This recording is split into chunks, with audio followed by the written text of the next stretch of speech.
अस्सलाम वालेकुम फ्रेंड्स, आज इस वीडियो में हम बात करेंगे क्लास 11th इकोनॉमिक्स के 15 इंपॉर्टेंट क्वेश्चंस के बारे में। ये जो क्वेश्चंस हैं ये पिछले 5-7 सालों से जो पेपर्स आते रहे हैं उनमें से निकाले गए हैं। ये जो क्वेश्चंस हैं ये रिपीटेबल हैं और इनमें क्या खासियत है, ये 4 या 5 मार्क्स के क्वेश्चंस हैं। अगर ये क्वेश्चन 2 या 3 आपके एग्जाम में आएंगे तो ईजिली आपके 15 से 20 मार्क्स आ सकते हैं। तो इन क्वेश्चन को आप अच्छे से याद करना, और अगर इनको आप नोट करना चाहते हो तो जेके स्टडी मटेरियल ऐप पे ये भी मिल सकते हैं आपको। तो जल्दी से जाओ और जेके स्टडी मटेरियल ऐप डाउनलोड करो। तो बढ़ते हैं सबसे पहले क्वेश्चन की तरफ, जो कि है question number 1। Define micro economics and macro economics, explain the difference between the two. इसका आंसर क्या है? Micro economics is the study of individual economic agents like house holders, farmers and marketers, whereas micro economics Macroeconomics is the study of the economy as a whole, including aggregate measures like gross domestic product, inflation and unemployment. इसमें दो चीज़ें आती हैं। सबसे पहला होता है micro economics, दूसरा होता है मैक्रो इकोनॉमिक्स। माइक्रो इकोनॉमिक्स में क्या होता है, कि जो इनकम होती है, हमारे घर की इनकम होती है, कोई फर्म है उसकी इनकम है, मार्केट में जो इनकम होती है। और जो मैक्रो इकोनॉमिक्स होता है, इसमें क्या होता है कि पूरे कंट्री की जो इकोनॉमी हुई है, ग्रॉस डोमेस्टिक प्रोडक्ट, इन्फ्लेशन क्या हुई है इकोनॉमी की। तीसरा चीज होता है अनएम्प्लॉयमेंट। यही होता है डिफरेंस मैक्रो इकोनॉमिक्स और माइक्रो इकोनॉमिक्स में। आई होप ये आपको क्लियर हुआ होगा। तो बढ़ते हैं क्वेश्चन नंबर 2 की तरफ, जो कि है what are the different types of economies, explain each with example. There are 3 types of economies, capitalist, socialist and mixed. जो कि इकोनॉमीज होती हैं इसके 3 टाइप्स होते हैं। पहला होता है कैपिटलिस्ट, दूसरा होता है सोशलिस्ट एंड थर्ड होता है मिक्सड। कैपिटलिस्ट क्या होता है? Capitalist economies rely on private ownership of resources and market mechanism to allocate resources.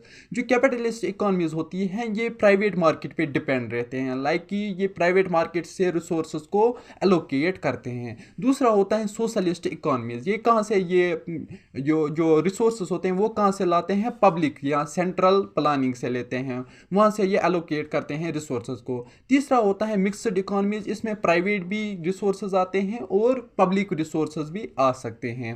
तो बढ़ते हैं क्वेश्चन नंबर 3 की तरफ, जो कि हैं define demand and supply, what are the factors affecting demand and supply. इसका क्या आंसर है? Demand is the quantity of a product और service that consumers are willing and able to purchase at given price. Supply is the quantity of a product और service that producers are willing and able to offer for sale at a given price. यहाँ पर दो चीज़ आती हैं, एक होता है demand, दूसरा होता है सप्लाई। डिमांड मतलब क्या होता है कि लोगों की जो नीड है वो डिमांड होती है। कि अगर आज हमें तेल ज़रूरत है तो तेल बहुत सारे घरों में ज़रूरत पड़ता है। अगर तेल कम हो जाएगा मतलब सप्लाई कम हो गई है, लेकिन डिमांड जो है वो लगातार बढ़ती जा रही है। इसी को हम डिमांड एंड सप्लाई कह सकते हैं। इसमें क्या आता है? The factors affecting demand and supply include changes in price, income, test preference, technology and government policies. यहाँ पर जो दूसरा पार्ट है क्वेश्चन का वो ये है what are the factors affecting demand and supply. तो जो फैक्टर्स हैं वो जो इफेक्ट करते हैं डिमांड एंड सप्लाई को, उसमें पहले नंबर पर आता है प्राइस। प्राइस मतलब कि किसी चीज़ का प्राइस हाई होना या कम होना, ये इस पे भी डिपेंड होता है। दूसरा होता है इनकम, तीसरा होता है टेस्ट, चौथा होता है preference, technology and government policies. ये क्या होता है? सबसे पहले प्राइस। अगर कोई चीज़ आज 100 रुपये का मिल रहा है, 10 दिन बाद वही चीज़ अगर 700 रुपये में मिल जाएगा तो लोग कम यूज़ करना करेंगे उसे। दूसरा होता है इनकम। अगर लोगों की इनकम कम होगी तो वो ज़्यादा चीज़ें बाई नहीं करेंगे, इससे भी फ़र्क पड़ता है डिमांड एंड सप्लाई में। तीसरा चीज़ होता है टेस्ट। अगर आज आप टाटा साल्ट का ये साल्ट खाते हो तो कल आप कोई और कंपनी का साल्ट खाओगे, इसको कहते हैं टेस्ट।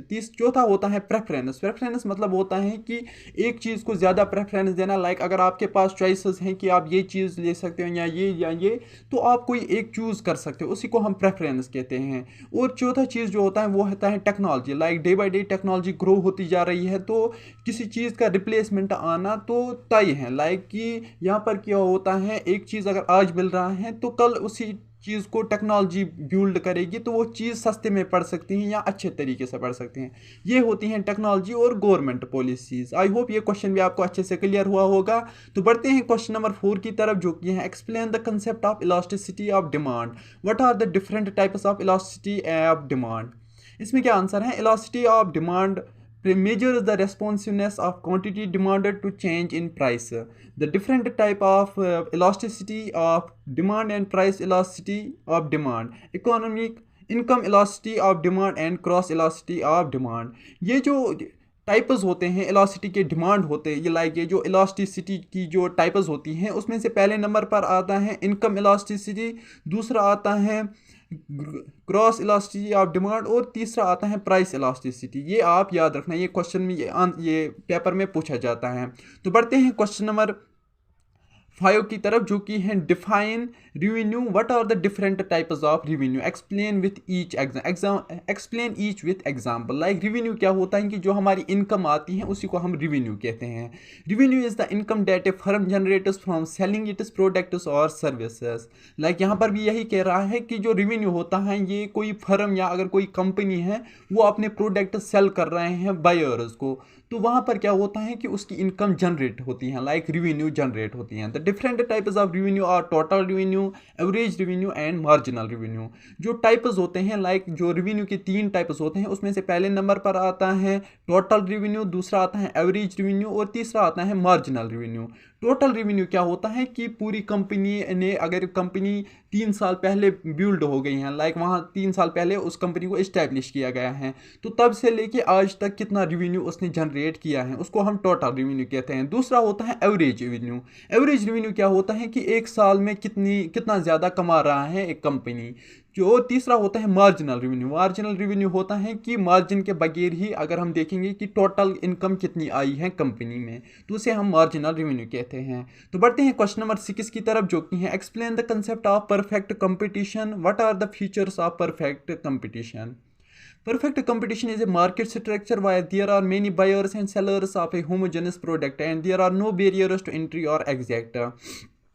परफेक्ट कंपटीशन क्या होता है, लाइक कि अगर हम देखेंगे कि आमतौर पर जब मार्केट्स होते हैं तो वहाँ पर 2 या 3 दुकानदार सेम काम करते हैं। लाइक अगर क्लोथिंग बेच रहे हैं, लाइक क्लोथ्स अगर बेच रहे हैं कोई एक दुकानदार, तो 10 दिन बाद कोई और भी आ सकते हैं, वो भी वैसे ही क्लोथ्स बेच सकता है। तो इसी को कहते हैं परफेक्ट कंपटीशन। लाइक यहाँ पर क्या होता है कि कोई एंट्री बैरियर उतना ज़्यादा मुश्किल नहीं होता है, कोई भी आके दुकान अपना लगा सकता है और कोई चीज़ सेल कर सकता है। The features of perfect competition include price taking behaviour, perfect knowledge and free entry and exit. यहाँ पर क्या क्या लगता है, लाइक अगर आपको परफेक्ट कंपटीशन में घुसना है, लाइक अगर कोई मार्केट में आपको घुसना है, वहाँ पर क्या क्या चाहिए आपको। सबसे पहले आपको एक प्राइस रखनी पड़ेगी जो उन मार्केट से, लाइक जो दुकानदार ऑलरेडी उस प्राइस पे बेच रहे हैं उससे थोड़ा सा कम अगर आप बेचोगे तो उससे क्या होगा कि जो कस्टमर्स होंगे वो आपके पास ज़्यादा आएंगे। दूसरा होता है परफेक्ट नॉलेज। परफेक्ट नॉलेज में क्या होता है कि आप जो दुकान लगा रहे हो, लाइक जो प्रोडक्ट आप बेच रहे हो, आप उस प्रोडक्ट के बारे में पहले नॉलेज हासिल करो कि वो प्रोडक्ट कैसे हम सेल कर सकते हैं, कस्टमर्स को क्या नीड है उस प्रोडक्ट के रिलेटेड, ये चीज़ परफेक्ट नॉलेज में आती है। एंड तीसरा होता है फ्री एंट्री एंड एग्जिट। आप मार्केट में खुद घुस सकते हो भी, और दूसरा चीज़ होता है कि जब आपकी मर्जी हो, आपको लगे कि मार्केट में आप लॉस होने लगा है, तो आप वहाँ से निकल भी सकते हो। इसी को कहते हैं परफेक्ट कंपटीशन। आई होप ये क्वेश्चन भी आपको अच्छे से क्लियर हुआ होगा। तो बढ़ते हैं क्वेश्चन नंबर 7 की तरफ, जो कि है define monopoly. What are the features of monopoly, give an example of monopoly. Monopoly is a market structure where there is only one seller of a product or service with no close substitutes. Monopoly में क्या होता है, ये भी question ये exam में पूछा जाता है। Monopoly एक ऐसा मार्केट होता है जहाँ पर एक ही सेलर होगा लेकिन जो बायर्स होंगे वो बहुत ज़्यादा होंगे। लाइक यहाँ पर क्या बोल रहे हैं, Monopoly is a market where there is only one seller of a product or service with no close substitute and there are high barriers to entry. यहाँ पर दूसरा चीज़ ये होता है कि अगर आपको इस मार्केट में घुसना है, लाइक अगर कोई इसके कंपटीशन में आना चाहेगा तो उसको कुछ ज़्यादा इनकम देनी पड़ेगी, ज़्यादा नॉलेज हासिल करनी पड़ेगी, लाइक आसानी से वो एंट्री नहीं ले सकता मार्केट में। The features of monopoly include market power, high prices and low output. जो मोनोपोली में जो मज़ा होता है वो ये होता है कि आपके पास जो मार्केट का पावर होता है वो सब आपके पास होता है। लाइक अगर आप अकेले किसी चीज़ में कोई प्रोडक्ट बेच रहे हो तो आप ये खुद डिसाइड कर सकते हो कि वो उसकी प्राइसेस क्या रखूँ मैं, और आउटपुट भी थोड़ा सा आपको कम ही आ जाएगा उससे। तो बढ़ते हैं क्वेश्चन नंबर 8 की तरफ, जो कि है what is monopolistic competition, explain with an example. यहाँ पर भी यही मोनोपोलिज्म के बारे में पूछ रहा है। लाइक जो मैंने आपको पहले बताया कि यहाँ पर मार्केट में एक ही सेलर होता है और बायर्स बहुत ज़्यादा होते हैं। इसका एक एग्जांपल अगर हम देखें, the future of monopolistic competition include product differentiation, advertising and some degree of market power. यहाँ पर आपको क्या क्या, अगर आप मोनोपोली में मार्केट में घुसना चाहोगे तो वहाँ पर क्या क्या आपको नीड पड़ेगी। सबसे पहले आपको प्रोडक्ट डिफरेंशिएशन, लाइक यहाँ पर आपको प्रोडक्ट नया कुछ क्रिएट करना पड़ेगा। और दूसरी चीज़ क्या होता है, एडवर्टाइजिंग। लाइक अगर आप अकेले किसी मार्केट में जा रहे हो तो वहाँ पर क्या करना आपको कि आपको पूरे, जहाँ पर अगर आप अपना एरिया एक चूज़ करोगे वहाँ पर आपको एडवर्टाइजिंग खुद करनी पड़ेगी। लाइक आप अकेले में सेल कर रहे हो किसी चीज़ को तो एडवर्टाइज भी आपको अकेले में ही करना पड़ेगा। तो बढ़ते हैं क्वेश्चन नंबर 9 की तरफ, जो कि है define national income, what are the different methods of measuring national income. National income is the total value of all goods and services produced within country's borders in a given period, usually a year. The different methods of measuring to national income are the income approach, the output approach and the expenditure approach.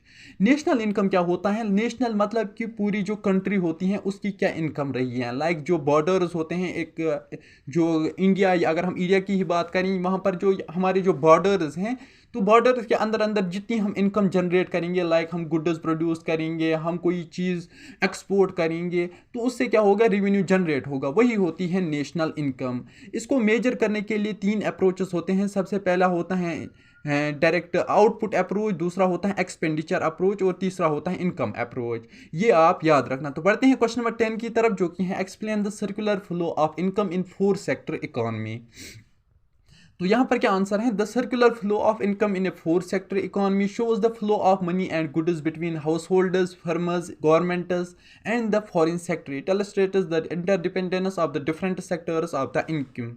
तो यहाँ पर क्या होता है कि जो circular flow होता है, सर्कुलर फ्लो मतलब कि यहाँ पर कोई एक ही मार्केट में नहीं बैठा है। लाइक कि यहाँ पर एक जगह से पैसा जा रहा है दूसरी जगह पूछ रहा है, मतलब कि पैसे जो हैं वो सर्कल में फ्लो कर रहे हैं। इसमें जो 4 सेक्टर्स आते हैं उसमें से पहले नंबर पर आता है हाउस होल्डर्स, दूसरा आता है फर्मर्स, तीसरा आता है गवर्नमेंट और चौथा आता है फॉरेन सेक्टर। हाउस होल्डर्स मतलब जो हम घर की जो इनकम होती है, लाइक कि घर में कोई एक मजदूरी कर रहा है या क्या, कि उसकी जो इनकम आ रही है डेली इनकम, वो हाउस होल्ड इनकम होती है। दूसरे होते हैं फर्मर्स की इनकम, लाइक कि अगर कोई कंपनी या कोई मैन्युफैक्चरर कंपनी या फर्मर्स कुछ प्रोडक्ट बना रहे हैं तो वहाँ पर जो इनकम उनकी जनरेट हो रही है वो फर्मर्स की इनकम होती है।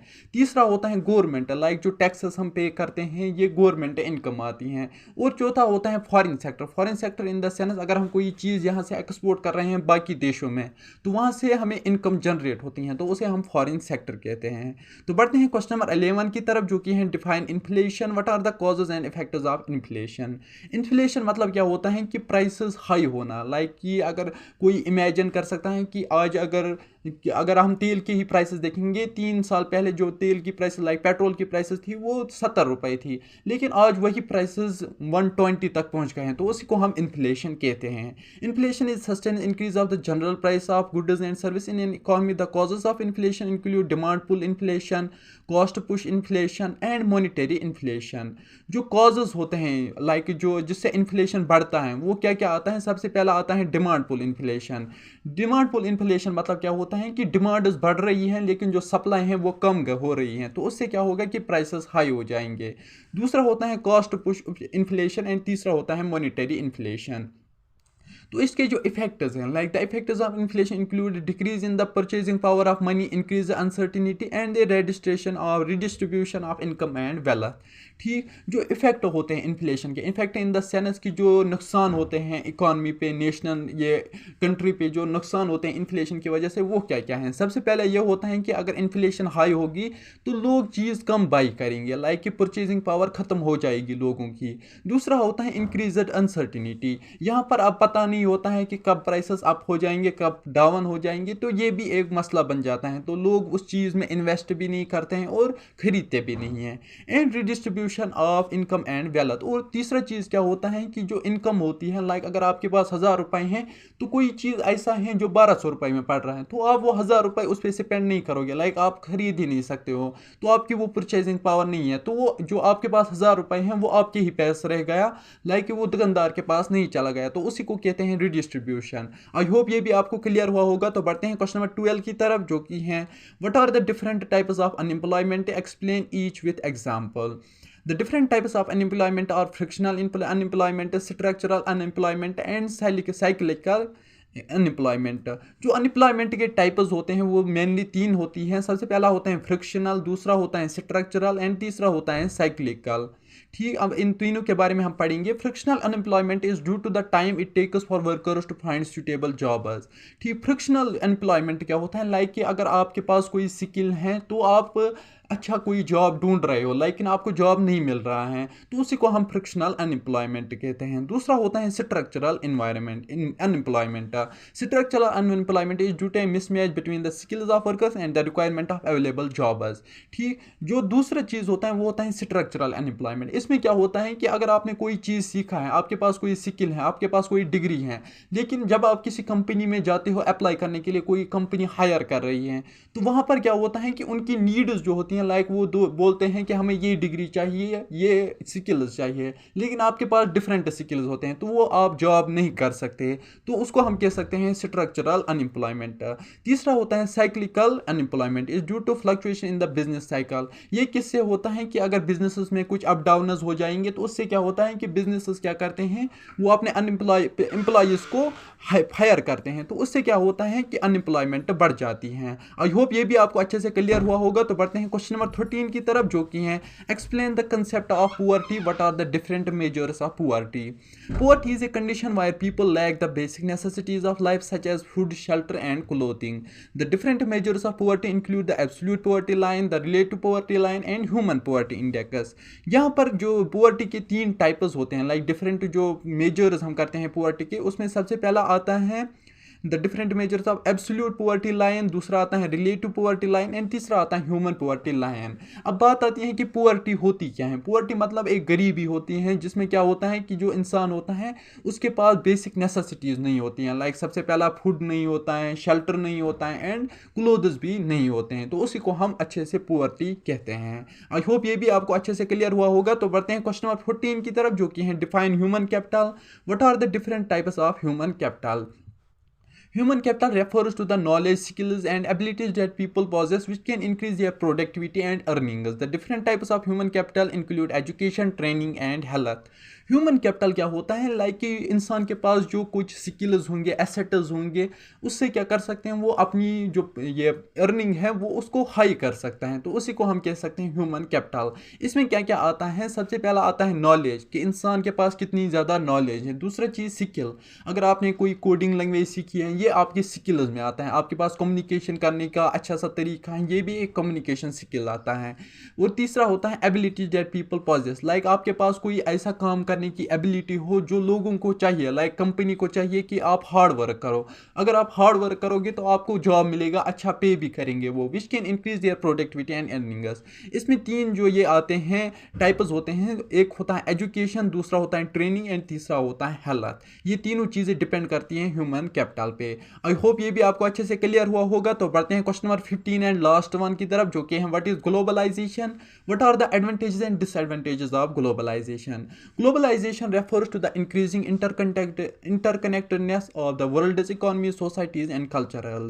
ठीक, ग्लोबलाइजेशन मतलब क्या होता है कि पूरे ग्लोब में जो ट्रेडिंग होती है, पैसे एक जगह से दूसरी जगह जाते हैं, एक्सपोर्ट इंपोर्ट होते हैं, उसी को हम कहते हैं ग्लोबलाइजेशन।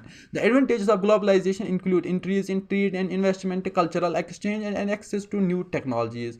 जो ग्लोबलाइजेशन होता है इसका क्या क्या फ़ायदा होता है, सबसे पहले हमें एडवांटेज बोलना है, फिर डिसएडवांटेज बोलना है। एडवांटेजेस में क्या आता है कि सबसे पहले हमें इन्वेस्टमेंट ज़्यादा मिलते हैं, लाइक अगर हम कोई फर्म निकाल रहे हैं तो दूसरी कंट्री का कोई बंदा आएगा, वो हमारी कंपनी में इन्वेस्ट करेगा, तो उससे क्या फ़ायदा होगा कि हमारी जो कंपनी है वो ग्रो करेगी। दूसरा होता है कल्चरल एक्सचेंज, लाइक कि यहाँ के लोग वहाँ पर जाएंगे, वहाँ पर अपना कल्चर एक्सपेंड करेंगे, तो इसे कल्चरल एक्सचेंज कहते हैं। तीसरा होता है access to new technologies, like कि अगर चाइना में कोई टेक्नोलॉजी बन रही है तो इंडिया में वो अभी टेक्नोलॉजी नहीं है, लेकिन ग्लोबलाइजेशन ग्लोबलाइजेशन की मदद से क्या होता है कि हम चाइना जा सकते हैं, वहाँ से उस प्रोडक्ट को ला सकते हैं अपनी अपनी कंट्री में, तो वहाँ से क्या होगा कि हमारी कंट्री में भी वैसे ही टेक्नोलॉजीज इस्तेमाल होंगी। अब बात आती है डिसएडवांटेजेस की। Disadvantages of globalisation include job losses, inequality and cultural homogenization. Disadvantages में सबसे पहला आता है कि जॉब्स लूज हो जाते हैं, लाइक कि अनएम्प्लॉयमेंट बढ़ती है। दूसरा होता है इनइक्वालिटी, लाइक अगर चाइना का कोई बंदा या यूएसए का कोई बंदा यहाँ पर आएगा तो उसको ज़्यादा रेस्पेक्ट मिलेगा इन कंपेयर टू अगर यहाँ का कोई बंदा यूएसए में जाएगा। ऐसा ही होता है कल्चरल होमोजेनाइजेशन, ऐसा ये कल्चरल में होता है, लाइक कि एक कल्चर का बंदा दूसरे कल्चर में जाएगा तो वहाँ पर फिट नहीं रहेगा। आई होप गाइज कि ये वीडियो आपको पसंद आया होगा। अगर ये वीडियो आपको पसंद आया तो वीडियो को लाइक करना ना भूलना, और अगर आप मेरे चैनल पर नए हो तो सब्सक्राइब करना भी ना भूलना। मिलते हैं नेक्स्ट वीडियो में, तब तक के लिए अल्लाह हाफिज़।